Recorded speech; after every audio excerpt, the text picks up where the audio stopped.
Gudur rural పరిధిలోని విందూరు గ్రామానికి చెందిన షేక్ షాహుల్ను విందూరు జడ్పీ హైస్కూల్ ప్రాంగణంలో జూలై 31వ తేదీన గుర్తు తెలియని వ్యక్తులు దారుణ హత్య చేశారు. వంటి మీద గాయాలతో షాహుల్ మృతదేహం లభ్యమైంది. పోలీసులు కేసు నమోదు చేసి దర్యాప్తు చేపట్టారు. Gudur sub division incharge SPDO, Nellore town ASP Deeksha, Gudur town సీఐలు, ఎస్ఐలు బృందాలుగా ఏర్పడి దర్యాప్తు ప్రారంభించారు. శాస్త్రీయ ఆధారాలు, సాంకేతికత, డిజిటల్ విశ్లేషణ, ఫీల్డ్ ఇన్వెస్టిగేషన్ పద్ధతులను ఉపయోగించి కేసును ఛేదించారు.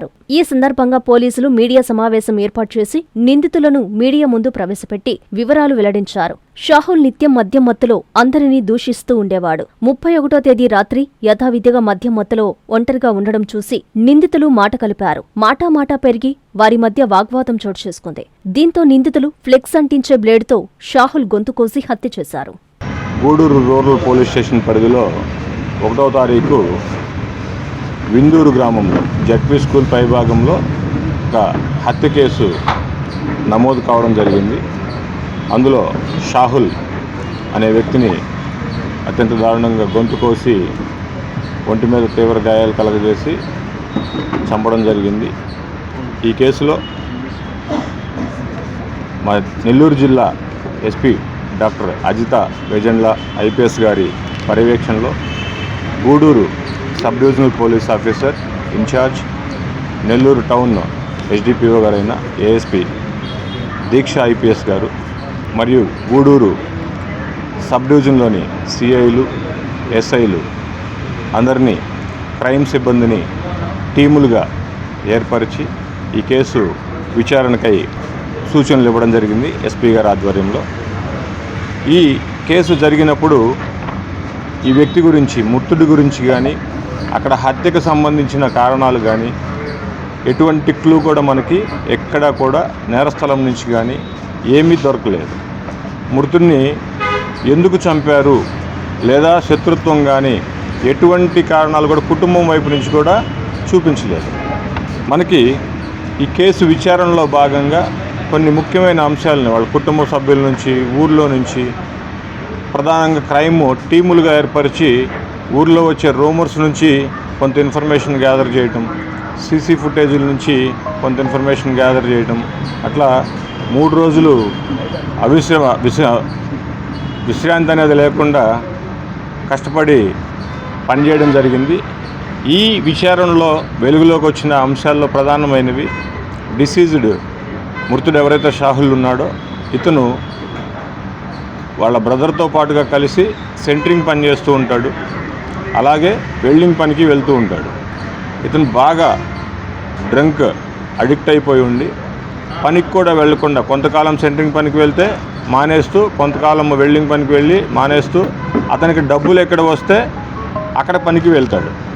ఇంట్లో వాళ్ళు డబ్బులు ఇవ్వరేమో అనే ఉద్దేశంతో పనికి వెళ్లకుండా బయటకు వెళ్ళిపోయి డ్రింక్ చేస్తాడు. డ్రింక్ చేసిన సందర్భంలో ఎక్కువగా ఇతను ఒంటరిగా కూర్చొని ఉండడము,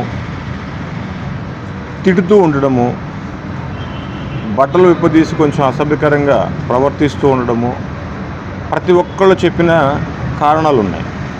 ఈ కారణాల్లోనే అతను 31వ తారీఖు రాత్రి 10:30 ఒంటరిగా కూర్చొని ఉంటే, ఇతను ఎప్పుడు యథావిధిగా కూర్చొని ఉంటాడు, తాగినప్పుడు తిట్టుకుంటూ ఉంటాడు, అతనిలో మాట్లాడుతూ ఉంటారని చెప్పేసి చూసిన ప్రత్యక్ష సాక్షుల్ని విచారించి తర్వాత ఇతను అతనితో పాటు పనిచేస్తున్న, సహజంగా తాగినప్పుడు అతను అనుచితంగా ప్రవర్తించడము, తిట్టడము చేస్తాడు. అది అందరికీ తెలుసు, ముద్దాయిలకు కూడా తెలుసు. మళ్ళీ అగైన్ జడ్పీ స్కూల్ దగ్గరికి వచ్చి మందు తీసుకొని జడ్పీ స్కూల్ పైభాగంలోకి వెళ్ళి అక్కడ మందు తాగే క్రమంలో వాళ్ళు మాట్లాడుకుంటూనే బాగా ఇంటాక్సికేషన్లో ఉన్న సందర్భంలోనే అతను ముద్దాయిల్ని తిడుతూ ఉంటాడు. అతని అలవాటు ప్రకారంగానే తిడతాడు, అతన్ని కొడతారు. కొట్టగానే వాడు మళ్ళీ అగైన్ మృతుడు వీళ్ళని నీ అంతు చూస్తాను అంటూ నువ్వేం చేస్తావని చెప్పేసి సేమ్ యాజ్ డ్రెస్సు తీసి చూపించడము, కొంచెం అసభ్యంగా ప్రవర్తించిన దాని మీద కోపంగా వీళ్ళు ముద్దాయిలు ఇంకా కోపాన్ని ఎక్కువ చేసుకొని అతన్ని, ఈ ముద్దాయిల్లో ఒకతను ఫ్లెక్సీలు అంటిస్తూ, ఈ ఫ్లెక్సీలు షాప్లో పనిచేస్తూ ఫ్లెక్సీలు అంటిస్తూ ఉంటాడు. సో అతను ఆబ్వియస్గా రెగ్యులర్గా ఆ బ్లేడ్ యూజ్ చేస్తూ జేబులోనే ఉంటాయి అతని దగ్గర. ఆ బ్లేడ్ తీసుకొని గొంతుకు వస్తాడు. గొంతు కోసి ఆ కోపంలోని కంటిన్యూషన్ కింద పడిన తర్వాత కూడా ఇంకా ఎక్కువగా అంటే ఇంజురీ బాగా అయ్యే విధంగా గొంతు కోస్తాడు. చనిపోయిన తర్వాత కూడా అక్కడే కాసేపు అవన్నీ ఏదైతే తాగుతారో అవన్నీ కూడా కవర్లో వేసేసి పక్కన పడవేస్తూ వాళ్ళకి ఇంకా ఆ అవమానపరిచాడు, డ్రెస్ తీసి చూపించాడనే కాజుతో ఒంటి మీద విచక్షణారహితంగా గాయాలు కలుగజేస్తాడు. సో ఈ కేసులో గూడూరు సబ్ డివిజన్ సిబ్బంది అందరినీ కూడాను బృందాలుగా ఏర్పరిచి జిల్లా ఎస్పీ గారు నేను విజిట్ చేయడం జరిగింది. ప్రతి సందర్భంలోనూ ప్రతిరోజు ఉదయం మధ్యాహ్నం సాయంత్రం కంటిన్యూగా కేసు ప్రోగ్రెస్ని ఏం చేస్తున్నారు, దానికి సంబంధించిన సలహాలు, టెక్నికల్ ఎవిడెన్స్ని అన్ని రకాలుగా గైడెన్స్ చేసి ఈ కేసుని డిటెక్ట్ చేసే విధంగా మమ్మల్ని గైడెన్స్ ఇస్తూ ఈ కేసుకి క్రైమ్ టీమ్ ఇక్కడ పనిచేసిన ఆఫీసర్లందరినీ కూడా అభినందించారు ఎస్పీ గారు. వారందరికీ కూడా ధన్యవాదాలు.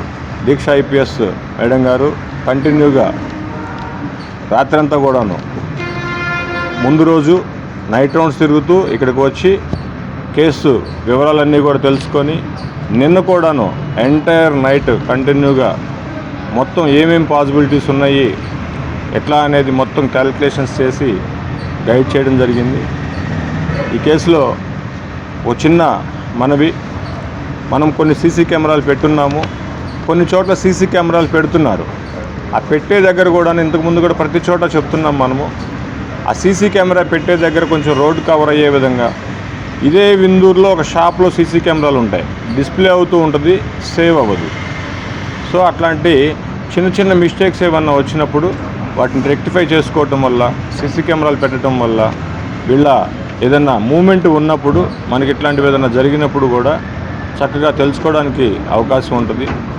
ఊర్లో వచ్చిన పాత ఈ కేసునైతే టెక్నికల్గా చేస్తూనే ఓ పక్కన అక్కడ వేలిముద్రలు తీసుకోవడం కోసంగా ప్రతి ఒక్కళ్ళని ఊర్లో అందరినీ కూడా తీసుకొని రావడము, విచారించడము, అక్కడ ఉన్న రూమర్స్ని పాత పురాతన పద్ధతులు అన్నమాట.